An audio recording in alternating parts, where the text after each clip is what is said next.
श्री रामकृष्ण लीला प्रसंग स्वामी शारदानंद जी द्वारा लिखित पाठ संख्या 28। इति इति रूप मार्ग से निर्विकल्प समाधि में पहुंचने का विवरण। रूप के ध्यान में तन्मय हो जगत के अस्तित्व को भूलकर किस प्रकार निर्विकल्प अवस्था में पहुंचा जा सकता है, अब हम उसकी चर्चा करेंगे।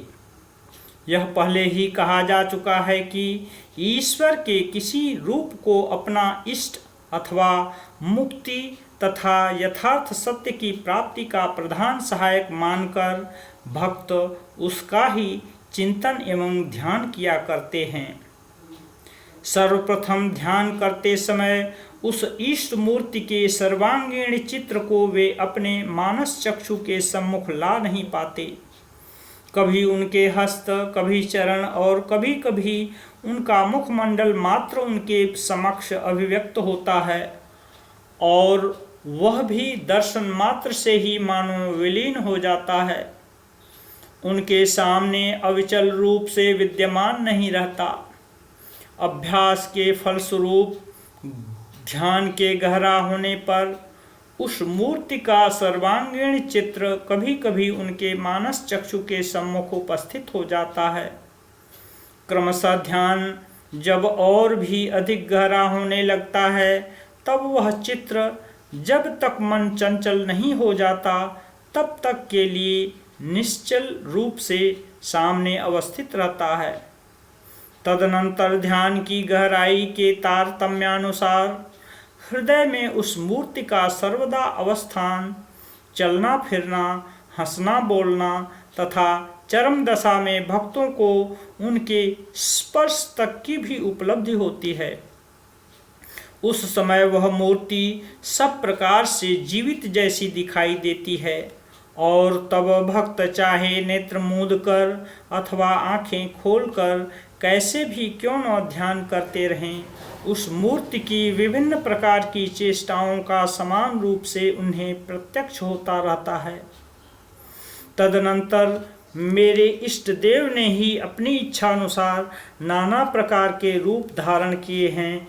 इस प्रकार के विश्वास के फलस्वरूप भक्त साधक अपने इष्ट देव की मूर्ति के सहारे ही विविध प्रकार के दिव्य रूपों का दर्शन करते रहते हैं। श्री रामकृष्ण देव कहते थे, जिस व्यक्ति को किसी एक रूप के जीवंत भाव का दर्शन प्राप्त हुआ है, उसके लिए अन्य समस्त रूपों का दर्शन सहज ही में होने लगता है।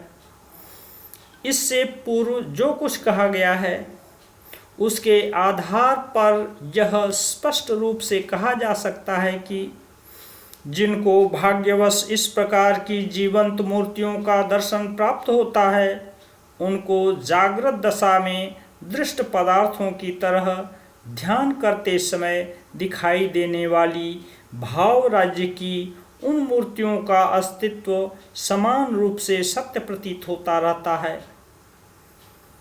इस प्रकार बाह्य जगत तथा भाव राज्य का समान अस्तित्व बोध ज्यों-ज्यों बढ़ता जाता है, त्यों-त्यों उसके मन में बाह्य जगत के मनः कल्पित होने की धारणा उत्पन्न हो जाती है।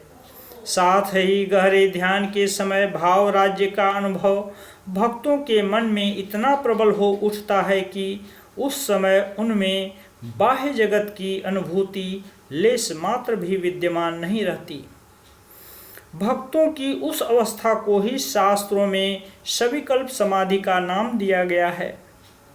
इस प्रकार की समाधि के समय मानसिक शक्ति के प्रभाव से भक्त के मन में बाह्य जगत विलीन हो जाने पर भी भाव राज्य का विलय नहीं होता। जगत के दृष्ट पदार्थ तथा व्यक्तियों के साथ संबंध स्थापित कर हम जिस प्रकार प्रतिदिन सुख दुख आदि का अनुभव करते हैं, अपने इष्ट देव की मूर्ति के साथ संपर्क स्थापन कर भक्त उस समय ठीक उसी प्रकार का अनुभव करते रहते हैं। तब केवल अपने इष्ट देव की मूर्ति का ही आश्रय लेकर उनके मन में समस्त संकल्प विकल्पों का उदय होता रहता है। एक विषय को मुख्य रूप से अवलंबन करने के कारण भक्तों के हृदय में उस समय वृत्ति परंपरा के उदय होने से शास्त्रों ने उनकी उस अवस्था को स्वविकल्प या विकल्प संयुक्त समाधि की आख्या दी है। उपरोक्त भाव राज्य के विषय विशेष के चिंतन में निमग्न रहने के कारण स्थूल बाह्य जगत तथा एक ही भावना के प्राबल्य से अन्य विषय समूह भक्तों के मन में विलीन हो जाते हैं। जिन भक्त साधकों के लिए इस प्रकार अग्रसर होना संभव हो सका है, समाधि की निर्विकल्प भूमि उनसे अधिक दूर नहीं है। दीर्घ काल से सुपरिचित जगत के अस्तित्व बोध को जो इस प्रकार दूर करने में समर्थ हुए हैं, उनके मन का अत्यधिक शक्ति संपन्न तथा दृढ़ संकल्प होना कोई आश्चर्य की बात नहीं है। अपने मन को एक साथ निर्विकल्प भूमि पर आरूढ़ करने में समर्थ होने पर ईश्वर संभोग स्वल्प नहीं अपितु अधिक मात्रा में होता रहता है। एक बार इस बात की धारणा होने पर साधक का समग्र मन उस ओर उत्साह के साथ अग्रसर होता है एवं श्री गुरुदेव तथा ईश्वर की कृपा से वे शीघ्र ही भाव राज्य की चरम भूमि पर आरूढ़ होकर अद्वैत ज्ञान में अवस्थित हो चिर शांति के अधिकारी बन जाते हैं। अथवा दूसरे शब्दों में यूं कहा जा सकता है कि अपने इष्ट देव के प्रति प्रगाढ़ प्रेम ही उन्हें उस भूमि का दर्शन कराता है और उसकी प्रेरणा से ब्रज गोपिकाओं की भांति वे अपने इष्ट देव के साथ उस समय एकत्व का अनुभव करते हैं। अवतार पुरुषों में देव तथा मानव इन दोनों भावों के विद्यमान रहने के कारण साधन काल में वे सिद्ध जैसे प्रतीत होते हैं।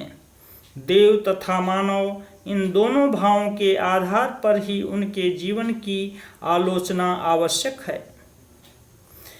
ज्ञानी तथा भक्त साधकों के लिए चरम लक्ष्य में पहुंचने का यह क्रम शास्त्र निर्धारित है, किंतु अवतार पुरुषों में देव तथा मानव इन दोनों भावों का एक साथ संयोग रहने के कारण साधनावस्था में ही कभी कभी उनके अंदर सिद्धों की तरह विकास देखने को मिलता है तथा वे उनकी भांति शक्ति संपन्न दिखाई देते हैं। उनमें देव तथा मानव इन दोनों भूमियों पर स्वभावतः विचरण करने की शक्ति का विद्यमान रहना ही इसका कारण है। अथवा आंतरिक देव भाव उनके लिए सहज तथा स्वाभाविक होने के कारण वह उनके मानव भाव के बाह्य आवरण को समय समय पर भेद कर उस प्रकार से स्वतः ही प्रकट होता रहता है। इसकी मीमांसा चाहे कुछ भी हो, किंतु इस प्रकार की घटनाओं ने अवतार पुरुषों के जीवन को मानव बुद्धि के लिए दुर्भेद्य एवं जटिल बना रखा है। इस जटिल रहस्य का कभी संपूर्ण रूप से निरसन होना प्रतीत नहीं होता, परंतु श्रद्धा के साथ उनके आलोचना द्वारा मानव का अनंत कल्याण हो सकता है, यह बात ध्रुव सत्य है। प्राचीन पौराणिक युग में अवतार चरित्र के मानव भाव को ढक कर देव भाव का ही विवेचन किया गया है, किंतु संशयाच्छन्न वर्तमान युग में उक्त चरित्र का देव भाव संपूर्णतया उपेक्षित है तथा मानव भाव की ही आलोचना हो रही है। ऐसी स्थिति में उक्त चरित्र के आलोचना में प्रवृत्त हो पाठकों के लिए हम इस बात को समझाने का प्रयास करेंगे कि उनमें दोनों भाव एक साथ विद्यमान हैं।